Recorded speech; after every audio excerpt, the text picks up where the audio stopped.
Golden State Media Concepts Sci-Fi Podcast. Together we dive into the world of sci-fi and science fiction. From episodes of Star Trek, Star Wars, to The Walking Dead, Resident Evil, all the hot new science fiction movies from the back doors of Marvel or DC. The Golden State Media Concepts Sci-Fi Podcast. You'll never look at science fiction the same way again.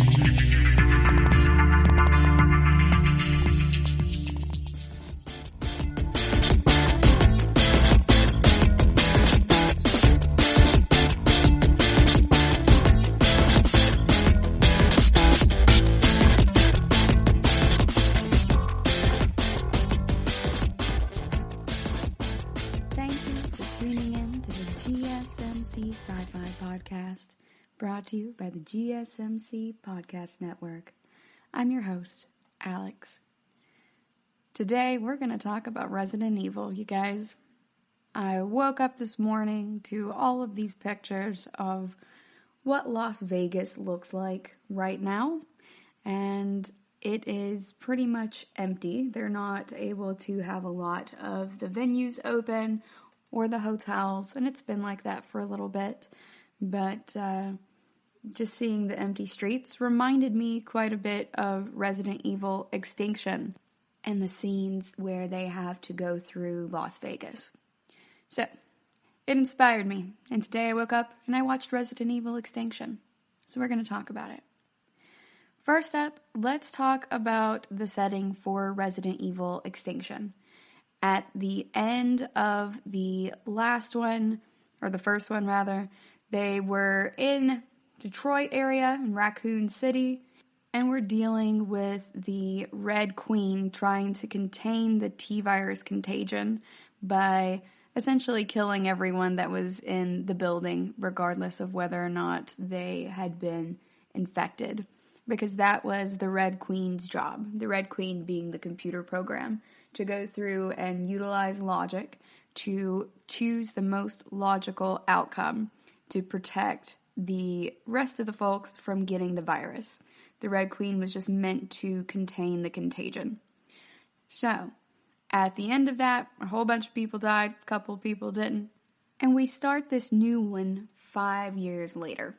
We don't find that out for a little bit, but it's 5 years later, and the virus has spread. They were unable to contain it in the Raccoon City area, and now it is everywhere. It went across the globe in a matter of weeks, and within months had spread into a global pandemic, with the T-virus going everywhere.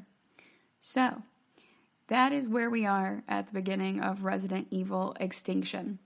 However, not only did the virus somehow cause all of these people to turn into zombies, that mechanism we understand, but Alice kind of mentions in the voiceover at the beginning that all of the bodies of water dried up, more or less, and that Earth had been becoming somewhat barren because of the virus.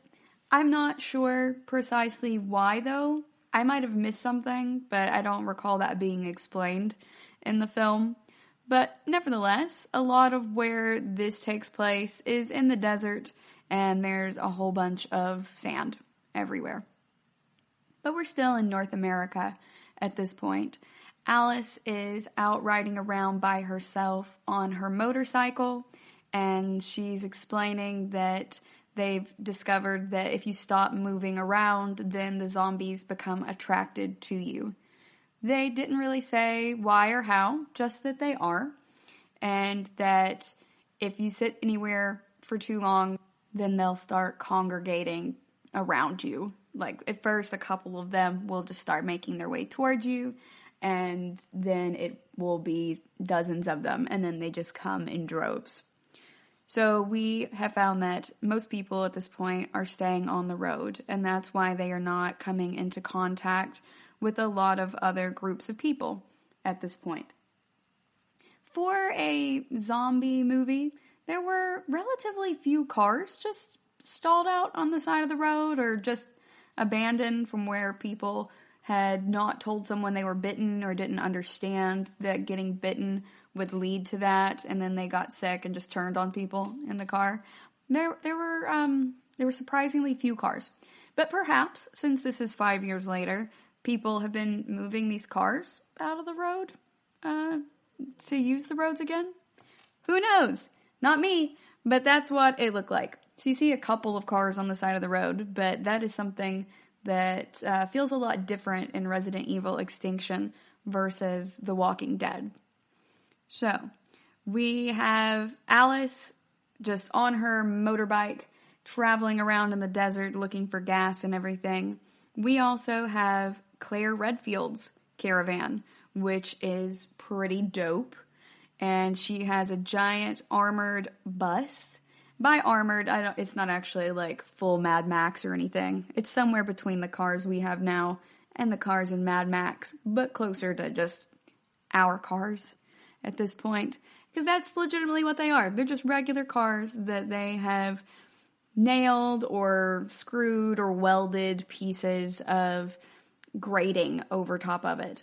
Or fencing even in some areas is what it looks like, to just reinforce the glass, make sure that there's some other type of barrier, even if their windows are rolled down as well, in case they come across some zombies.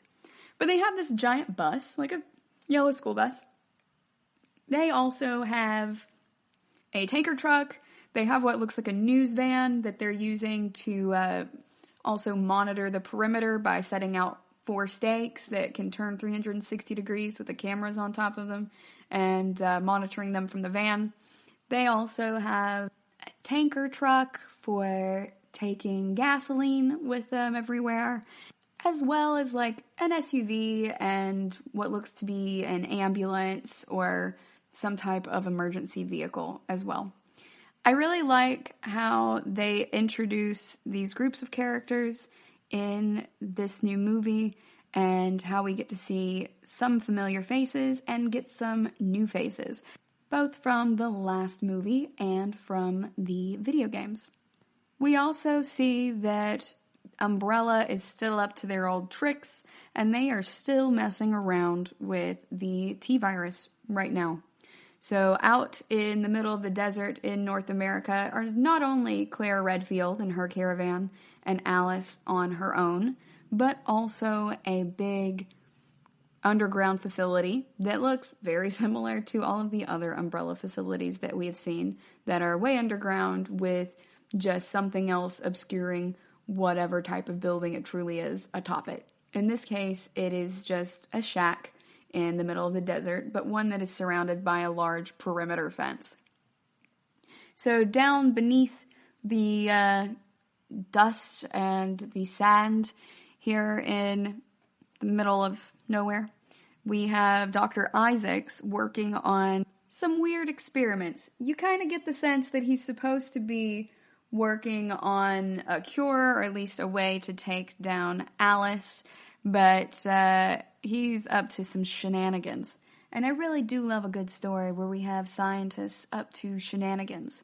A lot of times in emergency type movies or apocalypse type movies, we see that it's the scientists who don't get listened to, who have been warning people for years that something like this was coming.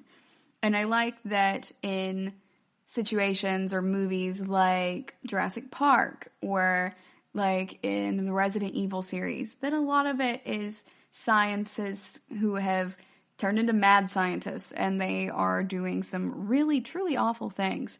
So I like to see that turned on its head because so many B movies are just a bunch of scientists going, why didn't you guys listen to me? And this is a lot more fun in that way. Also, as a scientist, I'm like, yeah, you're right. We should be listening to scientists. And I enjoy those too. But there is just so much more to explore with mad scientists. And that just goes back to how much I love a good villain or an anti-hero when compared to the good guys, because their motivations tend to be more fleshed out and more interesting because they are more complex. All right. Now that we know who all of our characters are and where we are, when we come back from our break, we are going to discuss what they're up to.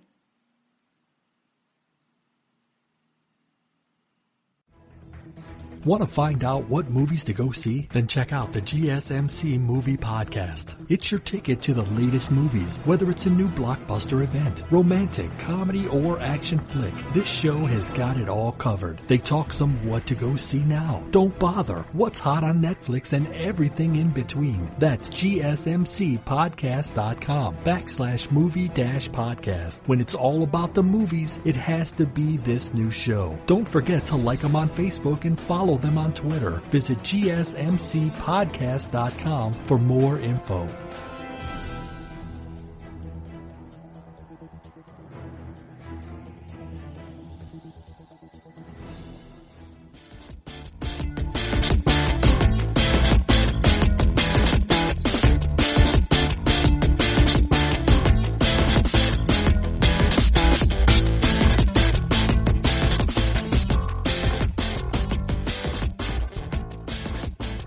Welcome back.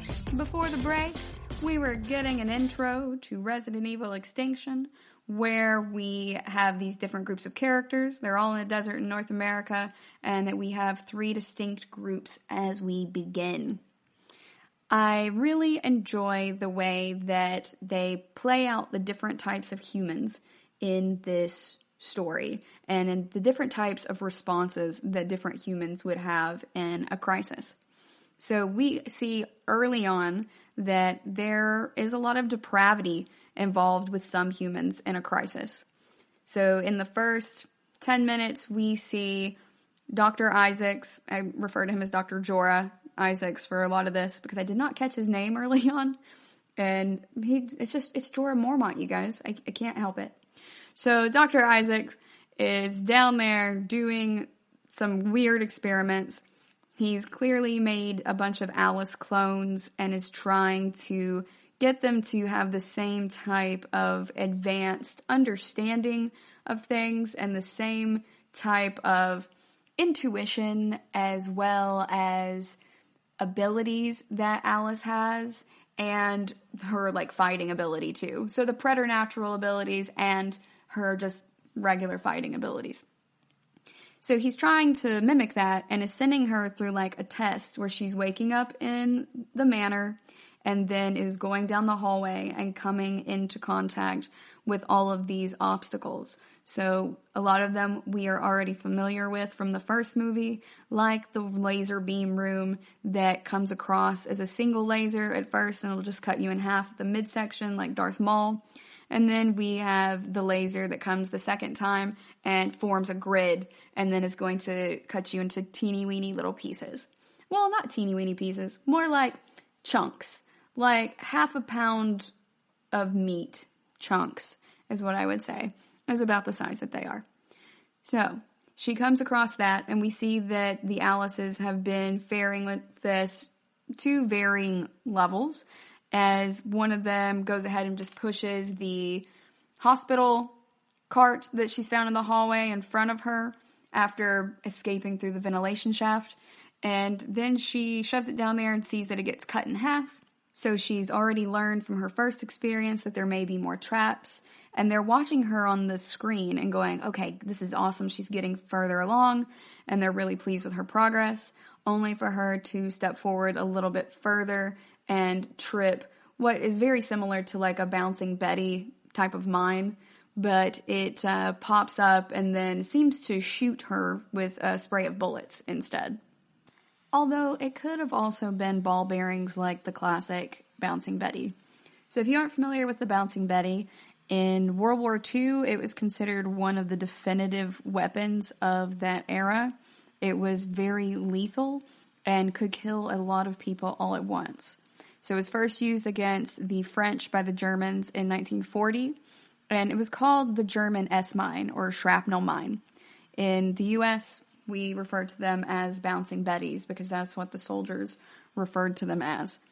And when these mines were triggered either by a tripwire or by footfall, like what we see Alice doing, then those mines, instead of just blowing up while you're on top of it, or right as you're lifting off of the trigger for it, they leap up into the air. So it has an element in them that launches them into the air about waist height on a man, and then the explosion forces out a whole bunch of steel balls, like ball bearings, or also steel fragments. It was very much an anti-personnel mine, and it could kill an entire squad at the same time, an entire infantry squad. Because like we see in Resident Evil, when Alice steps on that, it sprays in 360 degrees. It's not just popping up and shooting straight at her. It is spraying 360 degrees at waist level. And also those original bouncing Bettys, I'm not sure about the one specifically in Resident Evil, but the ones actually used in World War II would spray up to 25 meters away. So that's how it could take out an entire infantry squad all at once. So we see that Alice has stepped on that one block, but we don't know if perhaps she had stepped somewhere else, anywhere in the perimeter around that, if it would have also sprayed. So we see the clone go through there, and she doesn't anticipate it, and she neither ducks nor jumps up as Alice normally would, and it cuts her right across her midsection, just like a bouncing Betty is made to do, and it takes her out. So then the scientists come in there, and they say, okay, go ahead and take her blood sample and, dump her body. So they go to dump the body outside, and you see them pitch her into like this ditch that is lined with concrete. It reminds me a little bit of the aqueduct level on Kyle Katarn's dad's property, I think, in Jedi Knight Dark Forces 2. I loved that game, played it a lot as a kid, but it's just a very similar shape of the aqueduct where it's like an inverted trapezoid and with an open top, or bottom in this case since it's inverted, top, bottom. But anyway, it's just a concrete lined aqueduct in that shape, and they dump the body in there. And then you see that there are all of these other Alice bodies that are in there as well. Most of them cut across the midsection, which makes it look like most of the Alice clones at this point made it through the light section. So they had that weird memory flashback that you see the first clone have that reminds her that she needs to jump, because they're all in one piece, and they all have bloody abdomens, but they do not have, they're not cut in half at all, like the laser would have done. So they're all intact Alices with blood across the midsection. So it appears that none of them have gotten past the bouncing Betty at this point, and that is indeed what got most of them. So we don't see any zombies really in the Raccoon City area where Alice clones are being tested, and it just looks like they all got killed by the same thing. Although when she pushes the cart in front of her, the gurney rather, while they're watching, Dr. Isaacs is like, oh yes, clever girl, more or less, that she uses that to push in front of her so that she doesn't get chopped, like the gurney gets totally chopped in half. But that comes up from the floor, not from the sides, and all of the Alices are intact, so he seems very excited that she has gotten this far, but that doesn't really make sense if you think about what all the bodies look like. Now, also, another qualm I have with these bodies is that all of the bodies that are laid out in this aqueduct, or had been pitched into this aqueduct, not only they all look like they died the same way, they are all in the exact same stage of decomposition. All of them. And we learn next that he's gone through 86 of them so far. So the Alice we see at the beginning of the movie is Alice number 86, clone number 86, that he has been processing. And it takes the clones a little while to wake up and to orient themselves and to get dressed, not to mention for them to come out of their stasis pod bubbles anyway, which are just like these very large floating liquid bubbles, more or less. It doesn't look like they're made of anything else, like plastic or glass or anything like that. They just kind of burst like a placenta almost that is out there, but it doesn't seem to have like an actual sac lining or anything. It's really pretty and it looks super cool. Plus, Mila Jovovich looks amazing in it. So we see that they have these pods, and we know that it takes a little bit to do each of these. And he's clearly not done all of these in the same day, you guys. There's 86 of them as well. Even if he were putting through like 4 per hour and stayed up for 24 hours straight, he would not be able to do all of these in one day. That's clearly not what's happened. So they are in the desert, y'all. And we can tell by what the other characters are wearing and where their sleeves are and everything that they are not freezing. It's probably pretty daggum hot out, actually. And we are at a point where she, as all these corpses, all of these Alice clones, are out in this, exposed to all of the elements, and it's probably pretty warm out. And yet they're all at the exact same stage of decomposition. Now, I get it. It is just a movie, but at the same time, they put so much work into what the zombies look like and into their decomposition. And yet we don't see Alice in any stages of decomposition. And it looks like all of the blood is also fresh in many ways.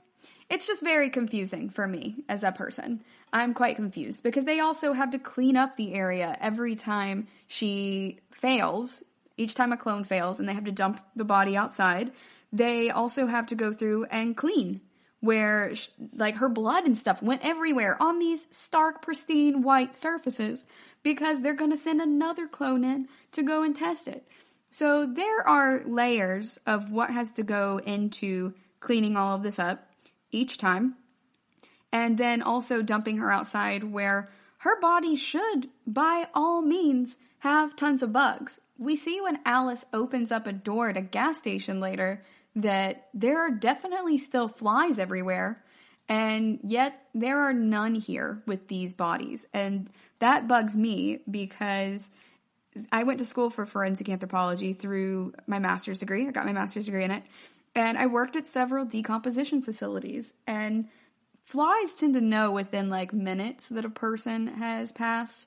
So I don't know what exactly is going on with these clones.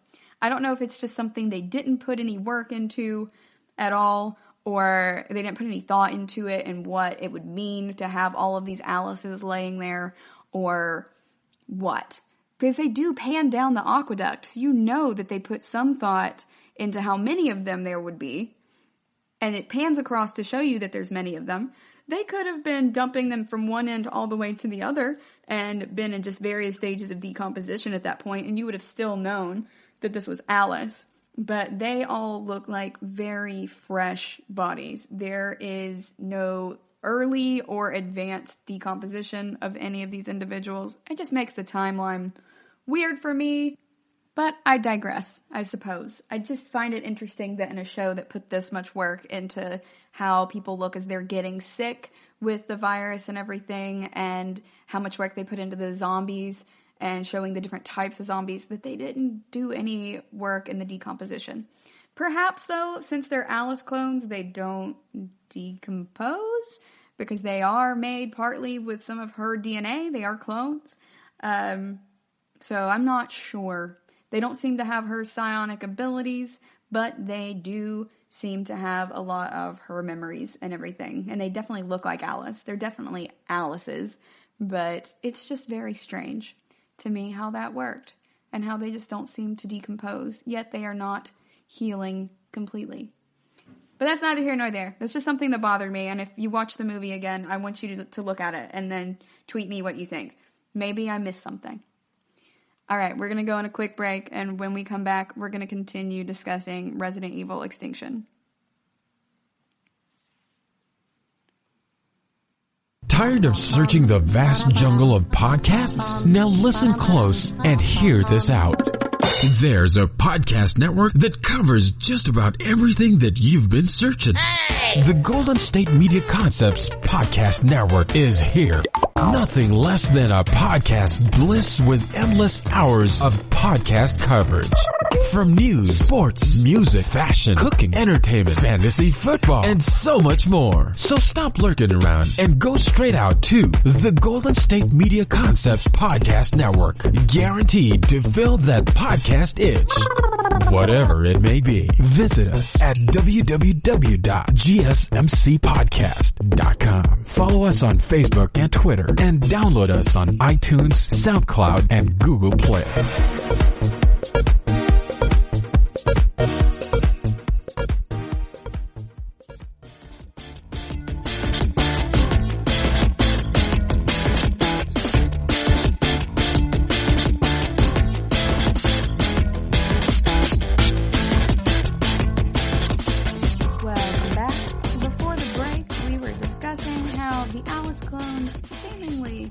Decompose at all, despite being out in the desert heat for an unknown length of time.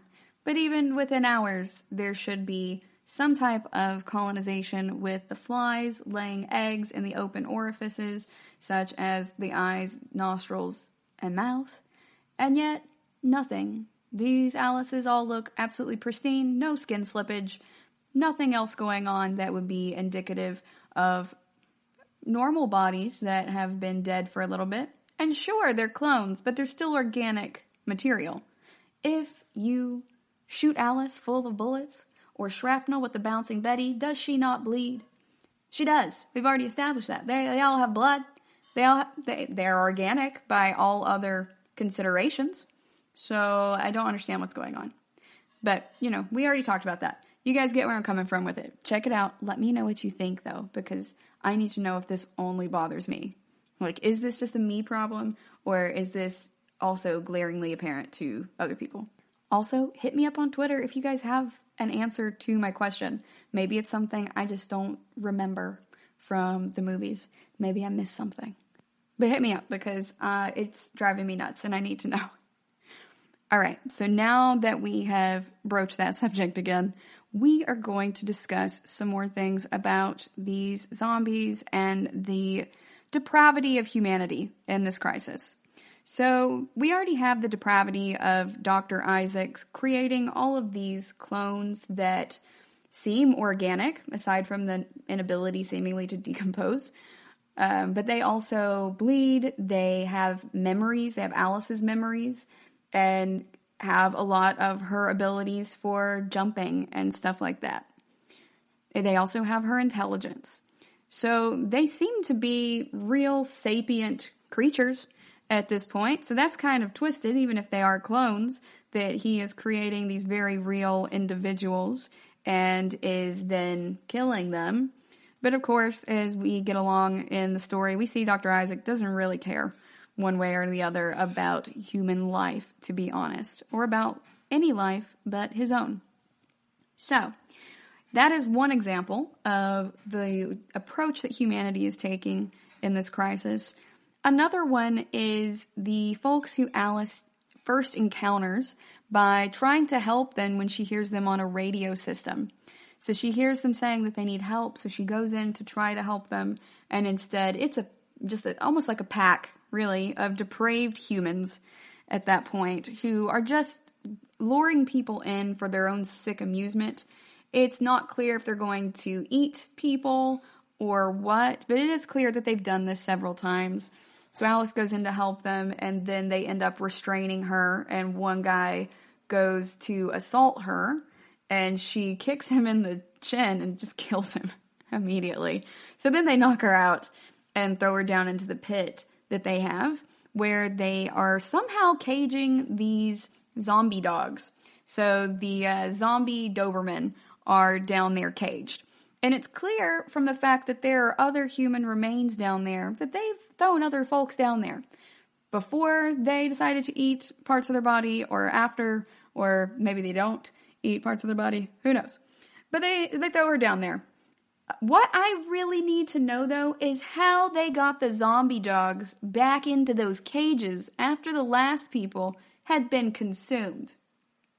So I have a lot of questions about that at this point. How? How did they get them back in there? And there's like 5, I believe. I think I counted 5, maybe 6 of these zombie dogs. They sick 2 on her initially, and they raise the gate and everything, and let them come for her. Alice, totally handles it like the boss bee she is. And then they get mad about that because she's killed them.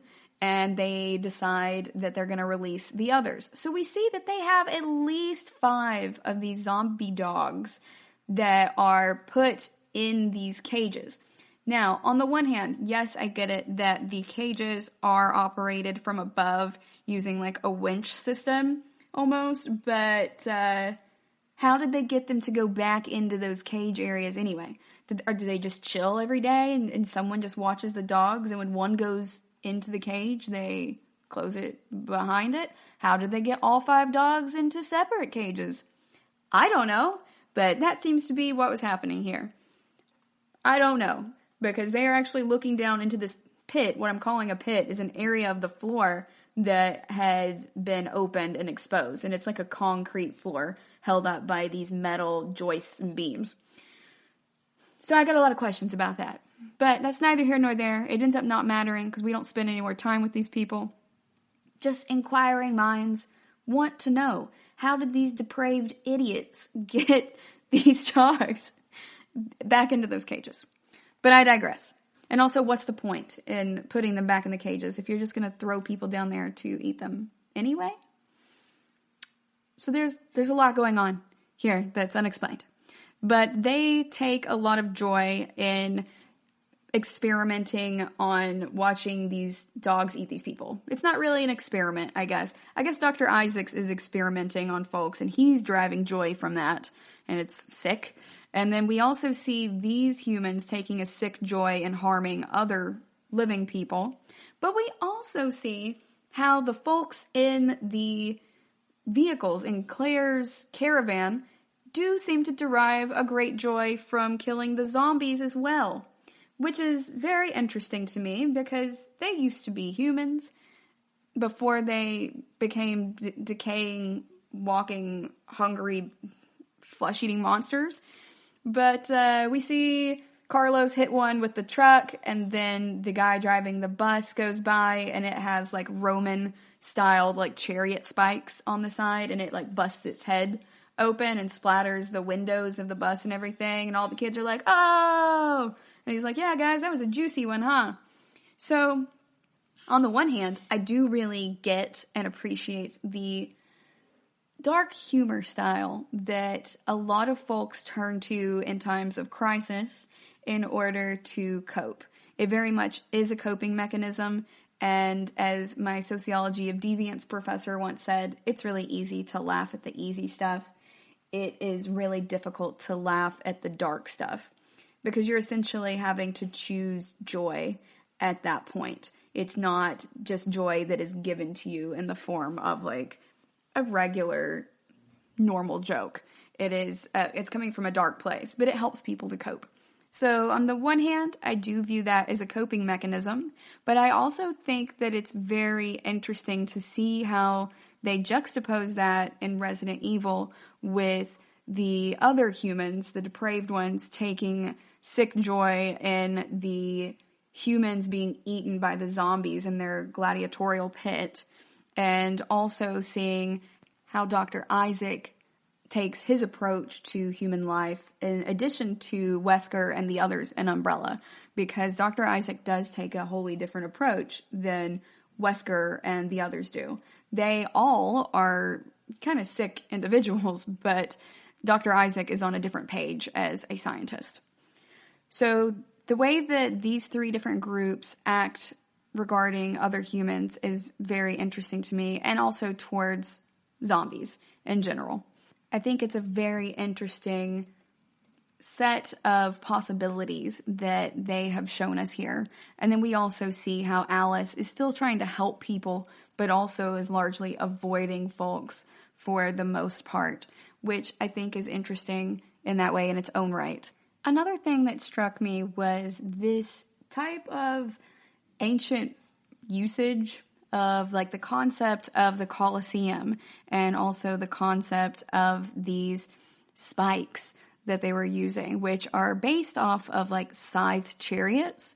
But scythe chariots were found to be pretty ineffectual, actually, because if your horse, even one of the horses drawing the chariot, were to become injured, then it is pretty much all over for that scythe chariot.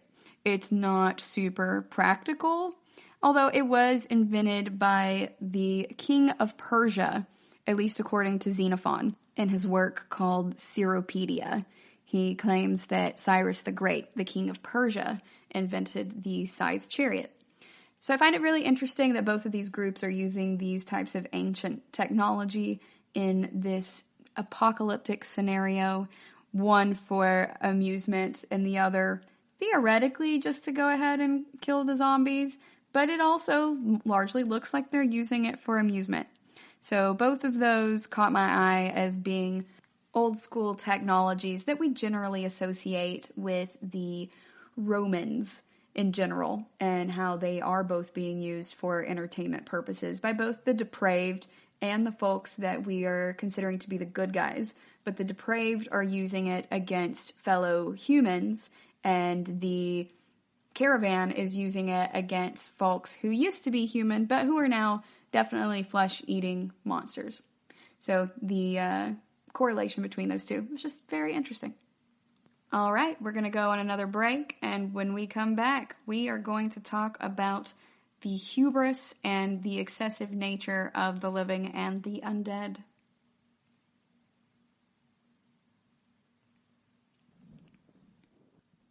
Watching TV has changed over time. Streaming has become the new norm. That's why Golden State Media Concepts television podcast dives headfirst to the world of cord cutting. Want to be on the loop of what's hot in Netflix? Or if it's not a preference, what about original shows in Hulu? We've got you covered. Join us as we fill in the blanks and talk about movies to stream and what show you should be binging. This is the Golden State Media Concepts television podcast.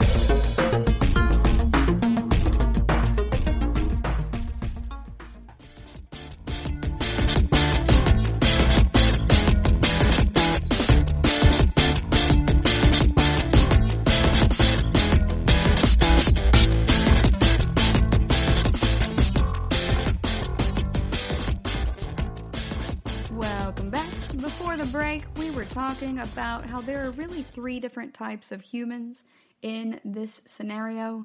There is Umbrella, and specifically Dr. Isaacs, and how they are treating both humans and undead. There is the depraved group of folks out there who are also participating in harnessing the undead to harm fellow humans for their own enjoyment. And then there is the caravan, who are still taking some joy in killing zombies in creative ways. And in that way, they're very similar to Zombieland, but are also somewhat similar to the other folks who are taking joy in killing zombies and fellow humans. I think that this movie does a really good job introducing the characters as well. I like how they introduce the caravan over the radio. At the same time, they're illustrating resource scarcity. So they are going, hey, do you have any cigarettes? Do you got any of that other stuff? No, we're completely out. And also picking up on the different characters' personalities and stuff, with them joking together and being like, you know, you have held back before with the cigarettes. I bet you still have some somewhere. So they give you a lot of information in this manner, and I really appreciate the way that it's done. It's a little expositional, but it's communicating more than one thing at once. So at this point, we've met the crew of the caravan and have kind of established the hierarchy, and they're starting to establish the roles of each person. And we get to flip back and forth between the different character groups as the story progresses. So at a certain point, we start seeing a meeting between Dr. Isaac and Wesker, as well as some other unnamed guys from the Umbrella Corporation. So they are sitting in this room. Dr. Isaac walks in and explains that he has been experimenting on the creatures and that they have no real need for sustenance. They are totally fine without it, but they hunger for flesh regardless. It's not a hunger that needs to be sated. They're just essentially these killing machines. And it really, to me, speaks of like the excess of humanity. So that destructive drive and the doing it for the sake of doing it. We do a lot of things like that. And I like how zombies can be used as an allegory for the excessive nature of humans, how we overdo things. It's about gluttony in a lot of ways. So now we're going to move forward for the hubris component as well. So Dr. Jorah Isaacs wants to turn all the zombies into a docile workforce at this point by kind of giving them some of their memories back. So he's seen how Alice in these clones having little flashbacks of these situations that she's been in before, like recognizing the laser chamber has helped her to work through some of these puzzles by anticipating them. She's not really anticipating in some ways, just mostly remembering in these flashes. But he's decided he wants to experiment on the zombies who are, gathering at the gates outside. So we know now that because the zombies are just attracted to wherever humans are, somehow these creatures know that there are humans out there deep below the surface in the middle of the desert at this umbrella corporation North American center. So there are zombies out there at the gates, and they are gathering even more. So he's like, I'm going to do some experiments on them. I want to create a docile workforce of zombies. I'm going to domesticate them. So his hubris takes him pretty far at this point, and he just becomes increasingly emboldened, even when Wesker is having his middleman tell him, hey, don't do that. You need to make sure you're getting authorization for everything, and if you keep doing these things, you're going to be in big trouble. So Dr. Isaac's like, oh, I don't care. And he tries to domesticate these creatures. The way that he domesticates them ends up making them able to remember how to use everyday items like a camera. At this point, when this movie was made, it was a digital camera, so it wasn't separate from the phone. And then also like a flip phone or a slide phone, I can't remember which. But the zombie can hold it up to his head and stuff, like he kind of remembers what it's for. He doesn't dial anyone, but of course, we don't have numbers memorized, you guys. So they then give him this little puzzle box that you give to like small children who are trying to learn their shapes and everything and reasoning skills. So the zombie starts putting like the square shape into the square hole and the triangle shape in the triangular hole and everything. And they're like, oh my God, he has some cognitive ability, like memory and some reasoning skills.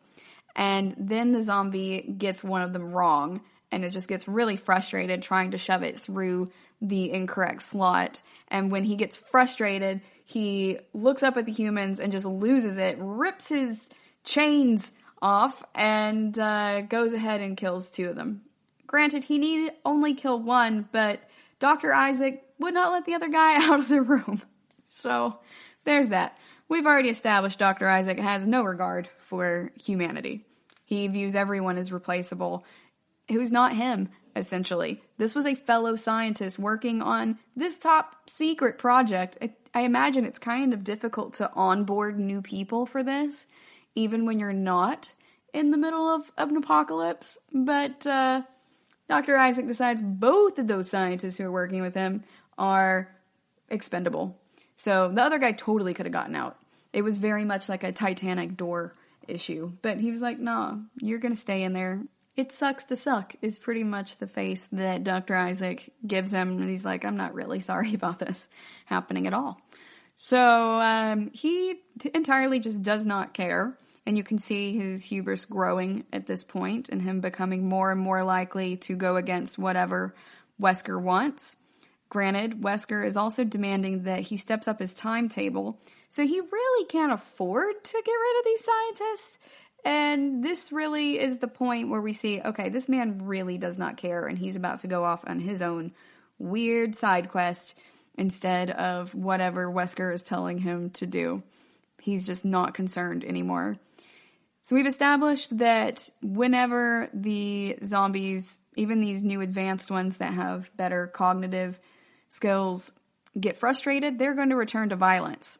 So regardless what type of zombie it is, it's violent.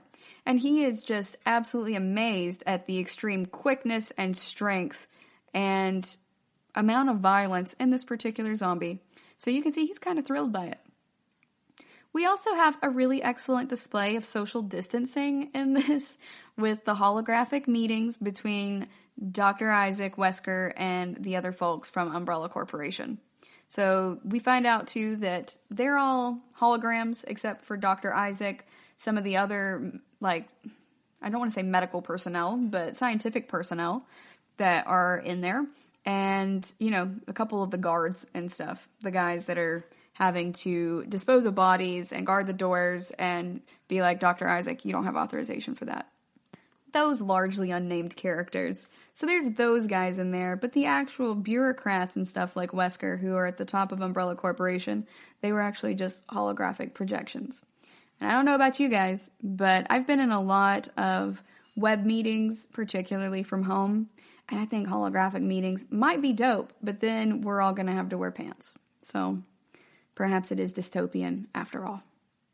All right, we're going to go on another break, and when we come back, we are going to talk about where the caravans are going.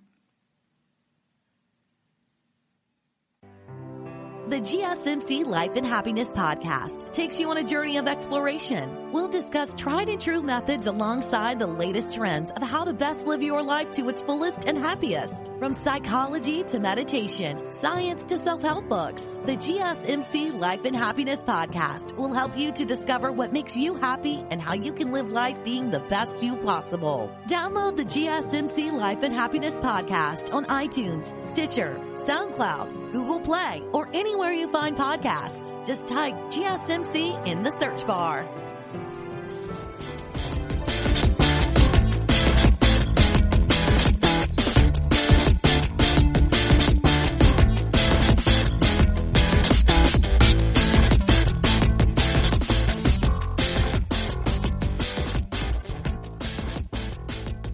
Welcome back. Before the break, we were talking about the holographic images projected by Wesker and the others for their meetings and what is happening with Dr. Isaac's hubris resulting in making an even stronger, smarter zombie instead of just a more docile one. This has gone the opposite direction that they have wanted. So at this point, we are also seeing the caravan and catching up with them. So they're out of gas everywhere. We've already seen Alice establish earlier at a gas station that place was out of gas, and now the caravan is having a hard time. They can't find any more gas tanks, and they are having a hard time at this point. So they park at this facility that looks like a hotel or a motel out in the middle of nowhere, and decide to camp there, put out the spikes that have the cameras mounted atop them so that they can monitor their perimeter. And we see that they also have a four-wheeler. Very interesting. But they're using a four-wheeler as well to put out these spikes very quickly so they can get the perimeter fencing established. Well, it's not really fencing. It's more of a proximity alarm in addition to cameras. So now Alice is also out in the desert near them. She hears them on the radio, but decides she's not going to contact them. She's just reading that diary that she picked up in the gas station from the dead lady that said that Alaska might be safe. So we are getting more accustomed to the idea that this specific area may be isolated and safe and would relieve these people of the requirement of the past 5 years of moving around constantly. So then we get to see Alice really exhibit her psionic abilities when she has a nightmare. And she sleep lifts like a ton of rocks of various sizes and her motorcycle, Luke Skywalker style, into the air. And when she wakes up, from what's essentially a psychic connection between her and one of the clones, I believe, then of course everything drops to the ground, and that includes her motorcycle, which was way up in the air. So womp womp. Alice's motorcycle is completely borked at this point. So now one of our heroes has an impetus to seek out the caravan she'd heard on the radio the day before. There's a big storm on its way. Claire and them are kind of directly under it, so everyone is sheltering inside of the vehicles that night. And Alice is just walking towards them. So it ends up being apparently a sandstorm, and so there is just a ton of sand additionally everywhere when we catch up with them in the morning. So this is the point where the crazy birds come in. Up to now, we've seen the dogs, but not the crazy birds. So these birds have been feeding on infected flesh, and they do expositionally say that aloud, but Alice also noticed it happening earlier, and she looked at it with a bit of trepidation. Perhaps it was also disgust, but the bird was eating the eyeballs of a zombie she'd shot in the head with an arrow. So we've already established that's happening, but we do have Claire and Kmart really pointing that out and being like, their eyes are messed up. They've been feeding on infected flesh. And by the time they look around, these crows have all gathered around them on the rooftops of the buildings they had been sitting by, and also atop all of the wires out there. So there are just tons of these birds, and they're starting to get more interested in them. They're gathering in the same way that we've seen that imagery of the zombies gathering around the North American outpost of the Umbrella Corporation and their perimeter fence at this point. So they did a really good job with that visually, in my opinion. And they have also at this point started hopping up on the tops of the vehicles, and Claire tells everyone to stay very quiet, to put up the windows and be very quiet and still. She's hoping that she's wrong, and then she's hoping they're going to go away. But just in case, everybody needs to be quiet, in case her worst fears are true.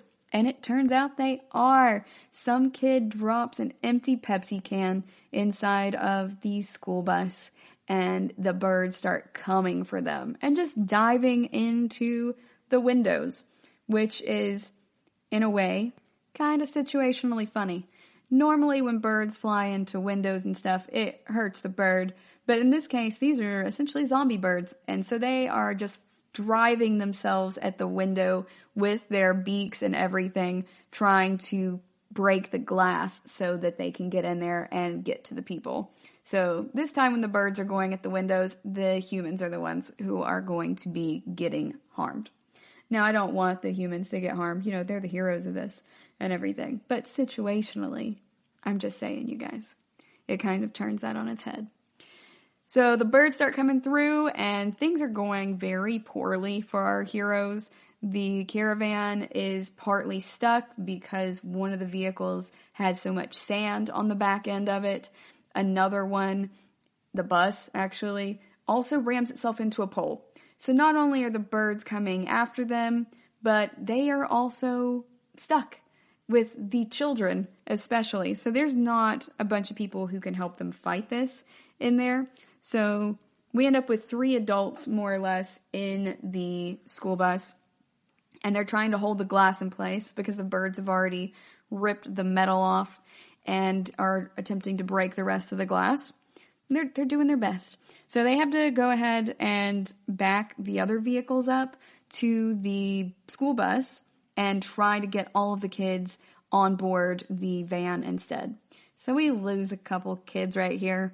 And we end up seeing one character strangely sacrifice herself for the others. But it does not quite make sense because she does not communicate it. So everyone's just frozen watching her do this.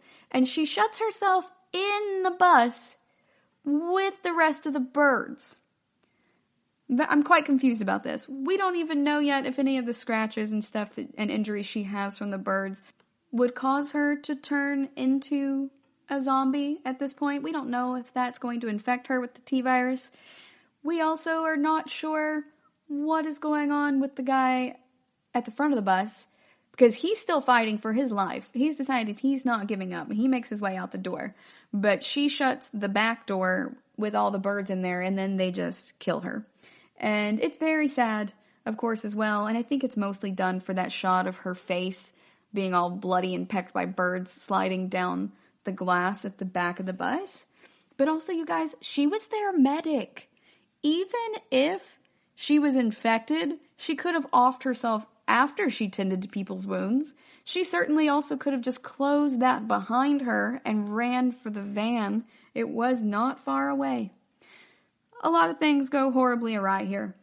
But also, her boyfriend, who got bitten by a zombie earlier and has told no one, goes ahead and lets her die and just continues with everybody else. He's very sad about it, for the record, but he lets her stay there and hold the glass and put herself in that position, knowing she's the medic and that he is going to die anyway. So here we are at this point, very confused in many ways, but humans make crazy snap judgment decisions, so perhaps she just did not have the time to think that through. We do get to see Alice come in, though, and save the day. Carlos almost gets torched trying to save a child, and the flamethrower comes around, and it would have killed him if Alice had not used her psionic abilities to kind of shield him and the child from the flamethrower, and then reflect the flamethrower fire back upward and magnify it so it torches all the birds completely. You guys, it doesn't just kill the birds, it turns them all to ash. I find that personally to be exceptionally fascinating because retorts or cremation chambers are about 1400 degrees Fahrenheit for human remains, and you have to burn them for hours. For flamethrowers, these tend to burn at about 1000 degrees, and in order to cremate pets, they also put the retort at 1400 to 1800 degrees Fahrenheit. And for animals like cats, it takes about 30 minutes of being at that temperature to incinerate the pets. For other animals that are smaller, it may take less time, but the average is 45 minutes to an hour and a half, depending on the type of pet that you have. I did look into this. I know about the human cremains because of my schooling, but I did look up what goes on for pets as well. And they do say between 1400 and 1800 degrees, and it would take an extended period of time exposed to that, several minutes at the very least, even for small animals, in order to truly incinerate them at that point and turn them to the dust that we see falling to the ground after Alice finishes.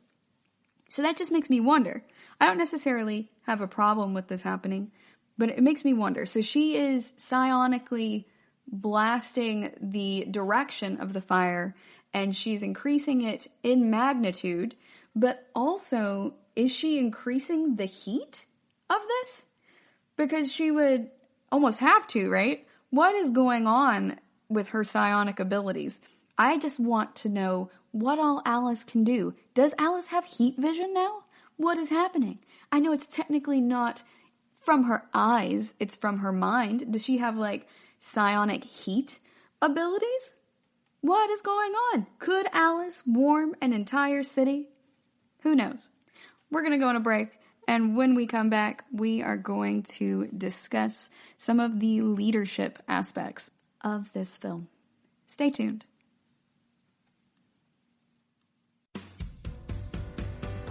The Golden State Media Concepts Travel Podcast, the show that gives you advice on everything travel. We explore places you've always wanted to go, as well as giving tips for traveling in those places. We'll give you advice on the best sites for travel tips, information, and discounts. Join us as we travel the world, explore cultures, and meet new people. The Golden State Media Concepts Travel Podcast has got you covered. Download the GSMC Travel Podcast on iTunes, Stitcher, SoundCloud, Google Play, or anywhere you find podcasts. Just type GSMC in the search bar.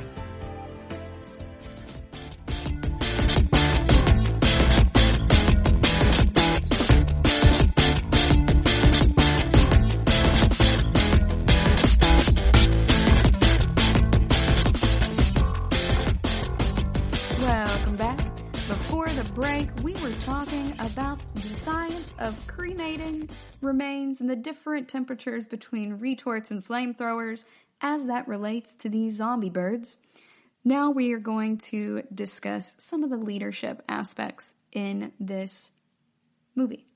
So one of the things that I really like about this is that since Alice takes care of all of these birds, and then she passes out right after seeing her old buddy Carlos from the first movie, we see that some of them have different reactions to Alice. So, of course, Carlos is super glad to see her. Kmart is fascinated to see someone with powers and everything, and also another woman, I think.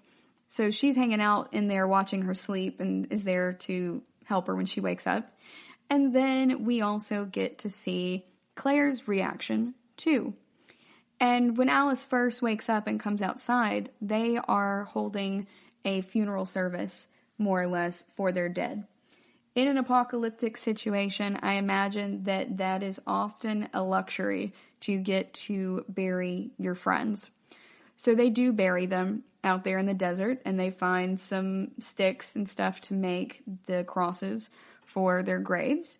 So I thought that that was very interesting and also just very human, and how, much like Star Trek Picard, this is an examination of humanity. We have clones, we have the depraved humans, we have Wesker and the Umbrella Corporation and Dr. Isaac working on their own missions, and we also have Alice and the zombies, and also seeing how people react to each other in different ways. So there are just layers of humanity within these different contexts and different aspects, really, to explore. So they do hold the funeral. Claire has people say some words, or asks if anyone wants to say some words, and you get to see folks mourning and crying at the graves. But they don't extend it too far, and I like that because most of the people that you lost in the scene before, we don't know enough about them to really care that much. So they do a good job in keeping that brief too. It's enough to show, hey, this is something they get to do. This is something we've been doing since the days of early Homo sapiens, and some anthropologists argue since the days of Homo neanderthalensis. So we really think about ritual burial as being a very human aspect. In anthropology, ritual burial is considered to be one of the big things that sets humans apart from all other animals. It is very much, in the anthropological perspective, what makes us truly human. And we see that Claire and the others are very different in this aspect, everyone in the caravan, that is, from the folks like Wesker, and from the depraved humans, and from the zombies. So the zombies are killing live humans and eating them. They don't really care, and they're undead. You also see them eating folks who are dead. When you see them eating folks on the highway, it's not quite clear if the zombie just killed that person or if that person was killed relatively recently. You can't really tell since they don't do anything with the decomposition stages for Alice. It makes me wonder how long a body can go into the decomposition stages and these zombies still eat on them within this universe, this particular Resident Evil movie universe. So I'm not sure about that part. So perhaps the zombies are also eating the dead who had not turned. Regardless, folks die in the process of the zombies feeding, and then they continue to feed on them after they have died for however long a period. They're definitely eating dead flesh. So they don't really seem to have that type of ritual burial or any type of respect in that manner, and we don't expect that of zombies. But we see how the depraved humans handle the dead bodies. They're living in this building where the smell of the corpses and of those zombie dogs has to be. You see when Alice opens up the gas station door that she is taken aback by the smell of decomposition. Now that lady's not a zombie, she's just hanging there, but also there are just human remains down there in the pit with those dogs as well. So it's got to smell like death in there too. It's a closed off area, you guys. So I guarantee you it's going to have some sort of an odor. So they don't really care about this. They are not participating in ritual burial at all. They're just throwing live people down into this pit. At least in the case of Alice, we're not sure about the remains from before, and feeding the dogs with these humans for their amusement. So They are not participating in ritual burial either. They are just leaving the carcass where it lies. They're not even retrieving it after they put the dogs up, because they put the dogs up apparently. Remember that. They do put them back in the cages somehow. And then we have Wesker and Dr. Isaacs and them and everyone else who works there who are totally comfortable just pitching these dead Alice clone bodies out into the ditch. They don't really care. They experiment on the undead, and when someone dies in the process, they just pitch them out there into the ditch. That's all they do to handle remains in this underground facility. So how these three different groups treat the dead is very interesting to me in regards to the theme of levels of humanity, or what humanity means and looks like inside of an apocalyptic scenario, or just a dystopian scenario in general, like what we have here. Burying the dead is a very human display, and it gives us more of an idea of who Claire is. This is really where we're getting to know Claire quite well. We've seen her off and on as the movie has progressed, and we know that she is a boss, but we really get to see Claire in action in this scene and get to further explore who she is. So at this point, while they're having this funeral, or shortly thereafter, Carlos comes over to talk to her, and Alice gets to be human around him. She doesn't have to be this genetically engineered messiah at this point. Alice gets to be just a human. And she admits to Carlos that she's struggling. And he's like, why didn't you come find us after everything went sideways? And she explains that it comes down to it just being safer if she's not around people. And it's so sad in that aspect. But she reveals that Umbrella had been tracking her. And now she knows when the satellites are supposed to be overhead in different areas, so she's just been off the grid trying to avoid them.